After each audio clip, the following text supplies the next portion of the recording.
Welcome back to Miss English, the podcast that helps you speak English naturally and confidently. I'm Sarah. And I'm Alex. So glad you're joining us again. We have a really practical episode for you today. That's right. Today we're talking about work and careers, one of the most important topics in everyday English. Whether you're job hunting, starting a new role, or just talking to colleagues, this episode will give you the vocabulary you need. We'll cover job interviews, workplace language, and how to talk about your career in English. Let's dive in. Sarah, tell us a bit about your work background. What did you study and how did you end up in your current role? I studied communications at university, then I did an internship at a media company. That's really how I got my foot in the door. That's a classic story. Internships are so valuable. What was your first proper job like? It was quite demanding, long hours and a steep learning curve. But I learned so much in a short time. I can relate. My first job was in IT support. The pay wasn't great, but the experience was invaluable. Did you ever think about changing careers completely, Alex? Yes, actually. A few years ago I seriously considered a career change. I wanted to move into project management. What stopped you? Honestly? I was worried about starting from scratch. But now I think it's never too late to try something new. Time for our vocabulary focus. Let's look at some key words and phrases for talking about work. First up, CV. This stands for Curriculum Vitae. It's a document that lists your education, work experience, and skills. In American English, people say resume instead of CV. Both mean the same thing, your professional profile on paper. Next, deadline. This is the date or time by which something must be finished. The report deadline is Friday at 5 o'clock.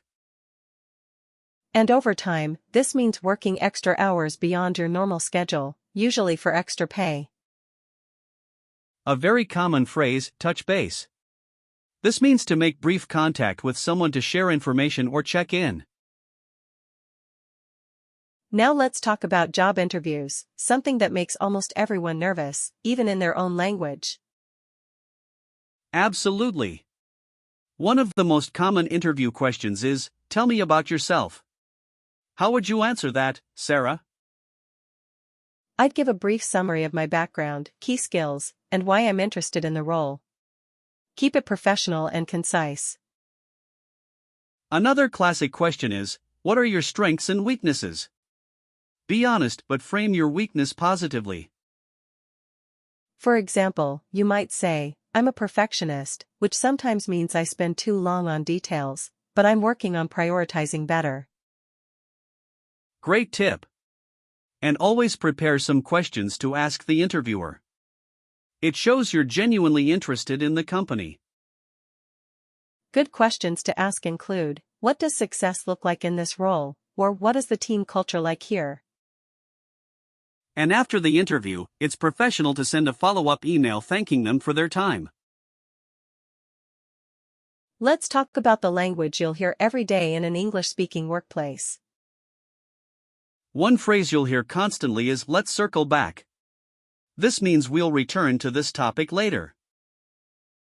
And take this offline, it means discussing something privately after the main meeting, not in front of everyone. Another useful phrase, on the same page. It means everyone has the same understanding or information. You might also hear bandwidth, but not talking about the internet. In the workplace it means time or capacity to do extra work. Ha! Yes, do you have the bandwidth for this project? Just means, are you free and able to take this on? And proactive is a word bosses love. It means acting in advance to deal with problems before they happen. Being proactive is one of those qualities that really stands out in the workplace. Everyone appreciates someone who anticipates problems. Let's talk about growing in your career.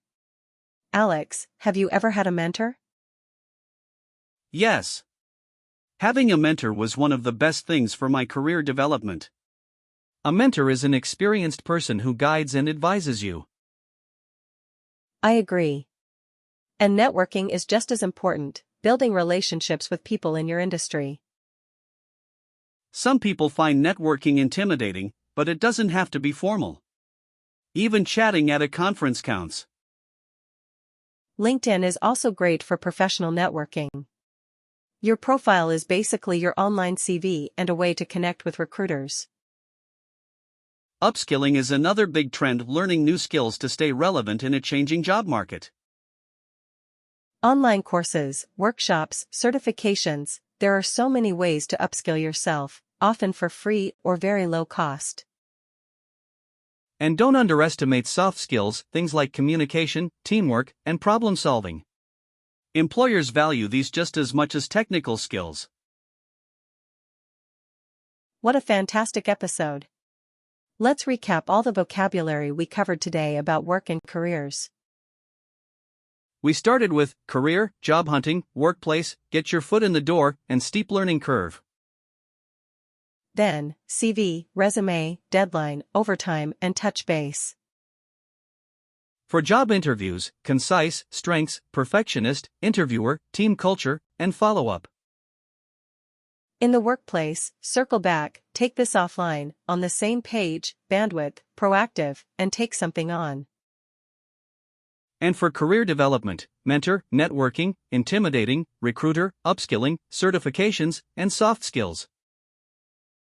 Try to use at least 3 of these words this week. Maybe tell a friend about your job, or practice describing your career in English. Every word you learn and use takes you one step closer to real fluency. And that is what Miss English is all about. Thank you so much for watching episode 5 of Miss English. We really hope this was helpful for your English journey. If you found this useful, please subscribe and leave a comment below. We love hearing from you. New episodes every week. Until next time, keep learning, keep speaking, and believe in yourself. Bye everyone.